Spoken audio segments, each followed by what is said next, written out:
So while there's a lot of terms that go with solutions, the big idea is how much can dissolve and what factors affect those.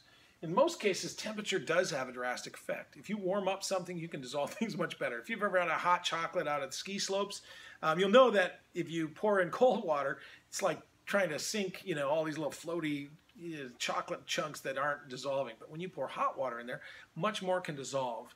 And so temperature for solids, increasing the temperature increases solubility. But now think about a cold beer or a cold soda or a cold carbonated beverage. If you warm that up or it lets it sit out on the table, it'll go flat much faster. You open up a warm can of soda and you let it sit, it'll go flat way faster. If you stick it in the fridge and it's been cold and you open it and you put it back in the fridge, it may last a couple of days and still be carbonated. So temperature going down or going up decreases solubility for gases and liquids. So gases, because of the motion, think about this as in the motion kind of particles, those gases are free and they're sort of trapped inside, have a little bit of attraction, but if they get bumped and they're near the surface, they'll just get bumped right out. So the faster the movement of the liquids is, the gases get bumped out of the solution. That makes sense that they wouldn't be. Now for the solids, they don't have an option to leave. So the faster moving particles can actually literally pull and have more ability to pull those particles apart and get surrounded that substance. And so that's why temperature going up increases solubility. Pressure, think about for gases particularly, and then that's generally true. So some solids don't dissolve better in higher temperatures, but most do. Pressure, if you've ever gone to a soda machine where you've grabbed a drink, that liquid that comes out was not carbonated and it just goes by a little chamber that has high pressure CO2. So it spends a relative like a second or very short amount of time in contact with high pressure CO2 and when it comes out and it's carbonated. So it takes just literally a second in contact with high pressure and it'll create a much greater solubility. The more pressure you put, the more you can dissolve in there. So soda is a good example of how it becomes carbonated. Now, factors that affect how fast something dissolves but don't affect how much can dissolve, stirring it. If you stir something, you'll get it to dissolve faster, but it won't change how much can dissolve. And the last one, all of these above, and including smaller particle size. So if you grind it, it'll dissolve faster, okay? Temperature usually will cause it to dissolve faster because the particles move faster and pressure causes it to dissolve faster. But these two are uniquely only affect how fast the substance dissolves, pressure and stirring. So that's just a general sort of an event that if you're working with solutions, you're trying to get those dissolved, stirring them, grinding them down to smaller pieces, warming it up, or putting more pressure on gases cause them to dissolve better. Now, when we talk about chemical equations, let's just talk about which ones are there because I really want to work down to this idea of just the things that are reacting.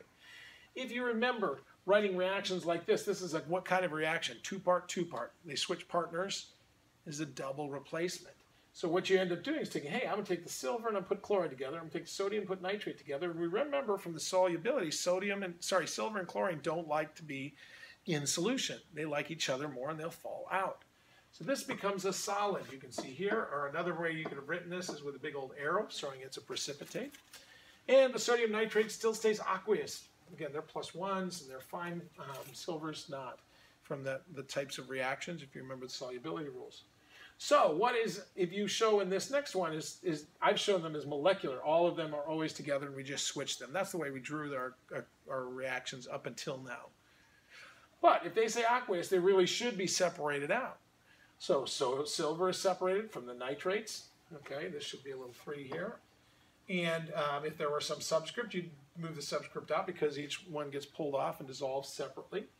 So if there were some, if this had 2 of them, for instance, the 2 would go out front because now they're independently floating around.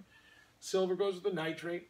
Sodium just is floating around the chloride. But the silver and chloride, when they react, this is the reaction symbol, become a solid. Notice I don't write these as 2 ions because they're not anymore. They become solid and they fall to the bottom. These guys are still floating around just happy, and notice I still have them as aqueous. So the only thing then that changes is what you would put in a net ionic equation. Now the reason I say that is because almost always there's something that just stays dissolved, and if really we wanted to, we could just say, well, let's get rid of that and let's not mention it over here and let's not mention it over there. So you take silver plus chlorine gives you the silver chloride. Is the only part of the reaction. It's the net ionic reaction that I was going to get at to talk about, and we're going to see in a lot of ways that simplifies what you're looking at when you're writing equations. The rest are just called spectator ions. They were dissolved before, like the sodium and the nitrate. Sodium nitrate are still dissolved after it, so they're called spectator ions. So what's true about the molarity of those is it just depends on how many went into solution. So, for instance, here I got our molar equation again. Let's take something like calcium nitrate. That is 2 molar. And what will that do when it's put into water? If this is solid like this, into like 2 moles of it is put into 1 liter of water. Then that's going to go over here and become calcium, right? That's going to be plus charged. And the nitrates are going to be floating around like this. I'll put it down here because you have 2 nitrates that are free to go, right? So what I will do is, instead of writing 2 nitrates like those, and this should be a -1, this should also say it's aqueous, and this one should say it's aqueous because they're both dissolved, is that now I have 2 that goes out in front. Why? Because they're independent and floating around.